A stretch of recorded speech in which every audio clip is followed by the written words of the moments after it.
Bonjour Marc-François Calmeau, comment ça va? Bonjour Barbara Jean-Élie, ça va très très bien. Moi je me porte comme un charme, ça va tranquillement. Est-ce que tu peux te présenter s'il te plaît? Alors je suis Marc-François Calmeau, j'ai 53 ans, je suis journaliste et je suis président d'une association qui s'appelle l'APAPAM, l'Association des papas de la Martinique. C'est une association que tu as créée quand? Alors c'est une association qui a maintenant 2 ans. C'est une association que j'ai créée en partenariat avec une amie que je peux nommer, qui s'appelle Camélia Finbou. C'est une amie, en fait on a monté l'association parce qu'on s'est rendu compte, alors ça fait longtemps que je voulais monter cette association, plus d'une vingtaine d'années que je voulais monter cette association, et c'est vraiment elle qui m'a donné La le ballon, motivation, la le ballon, motivation ouais. pour pouvoir monter l'association. Pourquoi tu as créé cette association? Alors, j'ai créé cette association parce que j'ai un fils qui a une vingtaine d'années aujourd'hui. Et quand il était plus jeune, je me souviens qu'une fois, on se baladait tous les deux, on se baladait tranquille. Et il a vu une chatte avec ses petits. Et il m'a fait la réflexion en m'expliquant que les chattes s'occupaient seules des bébés et que les papas chats faisaient simplement des bébés avec les mamans et s'en allaient, ne s'en occupaient pas. Et il a comparé la chatte, en fait, avec une maman et les papas chats avec un papa. Et ça m'a touché, ça m'a fait du temps, parce qu'en fait, mon fils, j'avais vraiment envie de m'en occuper, j'avais vraiment envie de passer du temps avec lui. Je me suis dit, mais c'est ce qu'ils pensent des papas. Et donc, j'ai eu envie de montrer ce que je voulais pour mon enfant et ce que je pense que d'autres papas aussi voulaient pour Mais à leur enfant. l'époque, tu étais séparé de sa mère? Absolument, j'étais séparé de sa mère. Donc finalement, sa réalité était un petit peu la réalité des chatons qu'il voyait, dont seule la mère s'occupait. Non, pas du tout, parce que j'étais là, je m'en occupais, j'étais avec lui. La preuve, c'est que ce jour-là, on était ensemble, il n'était pas avec sa maman, donc il était avec le chat et pas la chatte. Mais il était, Ce jour-là. il était en garde partagée, n'est-ce Ouais, pas? oui, mais Il ce était en garde jour-là, partagée. il était avec le chat et pas avec la chatte, je répète. Et donc voilà, sa réalité n'était pas celle des chatons, pas du tout. Il voyait peut-être ses camarades. Peut-être, moi je sais pas. En fait, à ce moment-là, bon, il devait avoir 3 ans, donc j'avoue qu'on n'a pas on n'a pas discuté de ça. Et jusqu'à maintenant, enfin, je lui en ai reparlé, parce que bon, il s'en souvient pas forcément. Je lui en ai reparlé, mais bon, c'est pas quelque chose qui l'a marqué particulièrement. D'autant que au fur et à mesure de son évolution, il a bien vu la place que j'ai eue dans sa vie. Donc je pense pas que c'est ce qu'il pensait à ce moment-là qu'il a continué à penser à ça et qu'il pense. En fait, encore aujourd'hui, on a des discussions et il ne pense pas du tout ça. C'est pas du tout ce qu'il pense. En revanche, quelle est la réalité? Tu dirais que la réalité n'a rien à voir avec, avec cette image qu'il avait, c'est-à-dire que la monoparentalité, par exemple, qui est un fait relativement féminin, c'est quelque chose Alors, qui est la monoparentalité est un fait certainement majoritairement féminin. Majoritairement féminin. Après, il faut connaître les causes. Ça ne veut pas dire que les papas ne veulent pas s'occuper de leur enfant. Sauf que quand il y a un jugement, majoritairement, l'enfant est confié à la maman, alors qu'il y a des pères qui se battent pour pouvoir s'occuper de leur enfant. Et puis, il y a aussi, alors je veux pas tomber dans une espèce de truc d'esclavage, machin, mais il faut savoir qu'on a une histoire. On a une histoire. Un père martiniquais, enfin un père, en fait, quand il était esclave, il n'était pas père, il n'avait pas d'enfant. Les enfants. C'est un géniteur, voilà, et on lui prenait son enfant. Voilà. Et puis voilà. Et donc, et ce sont les femmes qui s'occupaient des enfants. Donc, on est un jeune peuple et il faut savoir que les choses, on voit bien que les choses ont évolué, que les choses vont dans le bon sens, les choses ont évolué, sauf qu'aujourd'hui, on n'y est pas encore. On n'y est pas encore. Mais il y a beaucoup de papas qui essaient de s'occuper de leur enfant et parfois qui y sont empêchés parce que les mères en prennent beaucoup de place et que les mères s'octroient beaucoup de droits par rapport à la parentalité. C'est la guerre des sexes? Je ne sais pas. Alors, si c'est une guerre des sexes, c'est vraiment dommage parce qu'en fait... Non, mais ma question, c'est quoi ton constat? Est-ce que c'est... On a l'impression, en fait, qu'en Martinique, on peut être dans une forme d'incommunication entre les sexes. On est dans une incommunication. On est dans une incommunication. Et en fait, cette incommunication, en fait, le problème qui se pose, c'est que les personnes qui en pâtissent, ce sont les enfants. Les personnes qui en pâtissent, ce sont les enfants. Parce qu'en réalité, quand on est un adulte, ce qui se passe, c'est qu'on arrive toujours à rebondir, on arrive toujours, parce qu'on est, on est déjà construit, on a déjà une construction, on a des outils pour pouvoir rebondir, alors que les enfants, ils se construisent, et ils se construisent comme ça. Ils se construisent dans des guerres entre parents, fait, dans des choses qui sont malsaines. Pour l'enfant. Pour l'enfant. Donc, quel est le rôle de la PAPAM? Comment vous intervenez? Et est-ce que vous recevez, j'imagine que vous recevez des hommes et des femmes probablement aussi? Absolument. Alors, le rôle de la PAPAM, c'est de défendre, je n'aime pas trop ce terme, mais en tout cas, c'est d'aider les pères dans leur paternité, mais dans leurs droits et dans leurs devoirs, parce qu'on ne peut pas avoir des droits sans avoir de devoirs. Et donc voilà, donc on les aide à constituer des dossiers quand leur paternité, quand leur parentalité n'est pas respectée. Hein. Donc on les aide parce que, en fait, pour nous, ce qui est important, c'est l'enfant.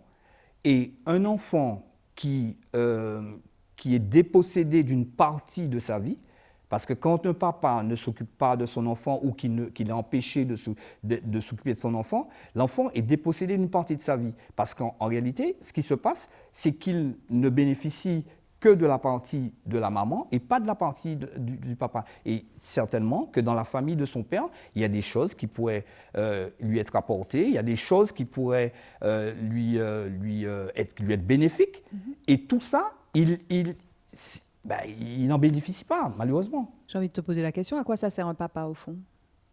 Le papa a le même rôle qu'une maman. À quoi sert une maman? C'est pareil. Mm-hmm. Un papa a le même rôle qu'une maman. C'est-à-dire qu'un enfant peut être très bien élevé sans sa maman, uniquement avec son papa, et peut être très bien élevé uniquement avec sa maman, mais quand un enfant a l'apport des deux parents, parce qu'il est le fruit des deux parents. Quand il a l'apport des deux parents, parce qu'après, il y a plein de choses que physiquement, physiologiquement, qu'on a hérité des parents. Et quand on devient plus grand, ou quand on évolue, quand on grandit, je ne sais pas, les oreilles, pourquoi on a des oreilles comme ça, pourquoi on a un nez comme ça, pourquoi on a la couleur des yeux est comme ça, pourquoi on a telle mimique, pourquoi... Et ça, l'enfant, on doit pouvoir, enfin, ses parents sont le reflet, ils lui apportent ces réponses-là. Ça peut ne pas être le père, mais ça peut être un grand-père, ça peut être, enfin, l'enfant peut se reconnaître dans les membres de sa famille. Donc c'est important. Il a besoin des deux pour être construit. Absolument, il a besoin des deux pour être construit. Et est-ce que tu penses, c'est vrai que ces dernières années, on a beaucoup entendu la parole des femmes, notamment, tu ouvres de grands yeux, notamment à la suite de MeToo en 2017, et cette dénonciation des abus dont les femmes étaient victimes, que ce soit dans le cercle privé, dans le cercle professionnel. Est-ce que tu penses qu'on en fait trop pour les femmes? Pas du tout. Au détriment des papas? Pas du tout. Alors moi, j'aime bien rétorquer ça, c'est-à-dire que c'est comme pour un syndicaliste. Les gens ne gagnent pas trop d'argent, c'est les autres qui ne gagnent pas suffisamment. Donc voilà, c'est pas plus compliqué. En fait, on n'en fait pas trop pour les femmes, c'est qu'on n'en fait pas assez pour les hommes. On veut en faire plus pour les hommes parce qu'on en a besoin. On a besoin. La société, alors, quand je veux dire ça, je sais que je vais faire bondir certaines personnes, mais on ne peut pas vivre dans une société qui est inégalitaire. Ce n'est pas possible. Et dans certains cas, il y a une égalité, enfin, le fossé, il est trop... Notamment dans le cas de la parentalité. La parentalité. La parentalité. Donc, tu disais tout à l'heure, donc ça s'exprime comment? Ça s'exprime au niveau juridique, du judiciaire, ça s'exprime comment? En fait, cette inégalité. Alors, déjà, moi, ce que je veux dire, c'est que les pères sont trop frileux. Ils ont l'impression qu'ils ne seront jamais entendus. Oui. Mais pour être entendus, il faut parler. Il faut parler. Il faut parler de sa souffrance, il faut parler de ce qu'on veut, il faut parler. Et ils sont frileux, ils ne parlent pas, ils ont l'impression qu'ils ne seront pas entendus. C'est vrai que c'est difficile, que les portes s'ouvrent difficilement, mais c'est normal. Parce que, ce que je disais tout à l'heure, on n'a pas l'habitude d'entendre des pères réclamer leurs droits. On n'a pas l'habitude d'entendre des pères qui veulent absolument vivre avec leurs enfants, s'occuper de leurs enfants. On n'a pas l'habitude. Mais il faut le faire parce qu'ils en ont envie. Quand ils viennent à l'association, ils ont envie de s'occuper de leurs enfants. Et ce n'est pas juste pour embêter la maman. Hein. Ils ont véritablement envie... Ça fait partie de leur construction. Voilà, ils ont envie de participer à la construction de leur enfant. Ils ont vraiment envie de ça. le déséquilibre s'exprimait comment? Alors, Donc, il y a déjà ça. Enfin, d'abord, les pères qui ne sont pas suffisamment au taquet, qui ne font pas suffisamment face à ces responsabilités. Pas à la responsabilité des enfants, mais le combat, Oui. mener le combat. Ils ont peur de mener ce combat parce qu'ils ont l'impression que de toute façon, ils partent perdants. Donc, ils ont du mal. Et après, on a des mamans qui ont l'impression d'être toutes puissantes et qui font ce qu'elles veulent, en fait, qui décident. Alors, parfois, ça commence dès la naissance de l'enfant, où les parents se mettent d'accord sur des espèces sur une espèce de compromis un peu bizarre, le père ne reconnaît pas l'enfant pour des histoires d'allocation, sauf que le problème, et ça je le dis, j'espère qu'il y a des pères qui vont m'entendre, quand on ne reconnaît pas son enfant, et quand on veut reconnaître son enfant, après la première année de cet enfant, on n'a pas de droits. Les droits parentaux n'existent plus. On peut le reconnaître. On peut reconnaître son enfant à 99 ans si on veut, mais on n'a aucun droit sur l'enfant. C'est-à-dire que les droits, on peut les avoir, mais il faut se battre à nouveau. Il faut se battre. Et donc, il faut reconnaître son enfant. Il faut reconnaître son enfant. C'est votre enfant. C'est comme quand vous êtes avec quelqu'un, je ne sais pas, il faut l'épouser. Enfin, je sais pas. Si vous décidez que c'est votre femme ou que c'est votre homme, enfin voilà, il faut reconnaître son enfant. Il faut reconnaître son enfant parce que c'est son enfant, c'est son identité. On a eu l'enfant avec la personne. Il faut reconnaître son enfant. Et parfois, c'est très difficile parce que quand certains papas ne reconnaissent pas leur enfant, il faut qu'ils sachent qu'en fait, qu'ils n'ont aucun droit. Si demain la maman décide de prendre un avion, d'aller vivre en Alaska, ils ne pourront rien faire. Ils pourront juste accompagner l'enfant à l'aéroport, le regarder embarquer dans l'avion, et puis voilà. En plus que maintenant on ne peut même plus voir l'enfant embarquer dans l'avion, mais en tout cas voir à l'aéroport. Et donc voilà, c'est tout. Il n'y a pas de droit, il n'y a aucun droit. Est-ce que les choses bougent? Absolument, les choses bougent. Les choses bougent. Mais pour que les choses bougent, parce que là, il y a l'association. Donc, moi, tous les jours, j'ai environ 2 ou 3 papas qui m'appellent. Le problème, c'est que les papas, ils appellent quand ils ont un problème. Donc, on essaie de les aider, on leur apporte une solution, enfin, on les aide. Et ils disparaissent jusqu'au prochain problème. Parce que, ça aussi, je veux leur dire, c'est que les problèmes ne s'arrêtent jamais. Quand il y a un problème, on le résout. Mais derrière, il y a un autre problème qui survient. Et à chaque fois, il y aura un problème. Tant que l'enfant ne sera pas grand en âge, vous aurez des problèmes. Okay. Mais juste une chose, c'est que quand il y a une séparation, quand il y a un souci, pardon, il faut passer par la justice. Oui. Il faut passer par la justice. Les histoires de faire des trucs à l'amiable, ça ne fonctionne pas. Ça ne fonctionne qu'un temps. Et après, il y a toujours quelqu'un qui va décider que finalement, ah ben non, je ne veux pas comme ça, parce que telle ou telle raison, je ne sais pas. Il faut passer, il y a la justice, il faut aller devant un juge pour que le juge puisse entériner les conditions dans lesquelles l'enfant sera accueilli chez l'un, chez qui l'enfant sera, comment il sera accueilli par l'autre parent. Voilà, mettre en place l'organisation de cette parentalité. On voit de plus en plus de formation, de webinaires, d'aide à la parentalité. Ce serait justifié, en fait. Absolument, c'est justifié. Mais ce que je disais tout à l'heure, c'est que je trouve que toutes ces formations, alors c'est aussi le rôle de notre association, toutes ces formations ne sont pas suffisamment, en fait, sont surtout ciblées maman. D'accord. Sont surtout ciblées maman. Qu'est-ce que tu veux faire passer comme message, donc, au papa et aux mamans aussi En fait, alors, je me souviens avoir eu une fois une discussion avec une psychologue qui me disait que ce qui serait intéressant, c'est que les parents aient de l'intelligence de cœur. De l'intelligence de cœur. C'est-à-dire qu'en fait, pour moi, quand on devient parent, quand on est séparé, on s'oublie, on oublie le couple, on oublie ce qu'on a été, on oublie le couple. S'il n'y a plus de couple, de toute façon, il n'y a plus de couple quand on est séparé. Parce qu'en fait, notre association ne s'occupe pas que des parents séparés. Parce qu'on peut très bien être dans un couple et puis ne pas avoir on n'a aucun mot à dire, enfin, on n'a pas son mot à dire concernant l'éducation de l'enfant et tout ça. Et puis même quand ça se passe bien, c'est intéressant de pouvoir donner, expliquer aux autres pourquoi ça va bien. Parce que c'est quelque chose qui pose un vrai problème à la société Donc à l'ensemble des gens, à tout le monde. À la Martinique? À la Martinique. Mais quand on regarde dans les rues, enfin quand on regarde dans les abris, ces enfants-là, il n'y a pas de papa. Hein. Il n'y a pas de papa. La Martinique souffre du manque de papa. La Martinique souffre du manque de papa.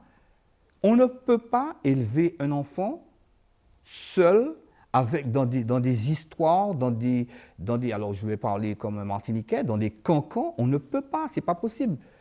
Comment construire un enfant dans une ambiance, dans cette atmosphère-là? C'est pas possible. C'est pas du tout possible. Alors, et en plus, alors je dis ça, alors là c'est par rapport à mon expérience de journaliste. Ça m'est arrivé de rencontrer des jeunes qui m'expliquaient qu'en fait, ils ont vécu avec leur mère. Ils ont vécu avec leur mère, qui leur a parlé de leur père, bon, forcément pas très en bien. Hein.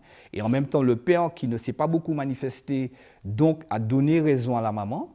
Et quand ces enfants deviennent plus grands, plus âgés, et qu'ils deviennent incontrôlables pour la maman qui n'arrive plus parce qu'elle est fatiguée, elle a travaillé, la pauvre, elle s'est occupée de ses enfants, elle a fait des choses. Après, elle a envie de prendre un peu de temps pour elle, et puis elle est fatiguée tout simplement.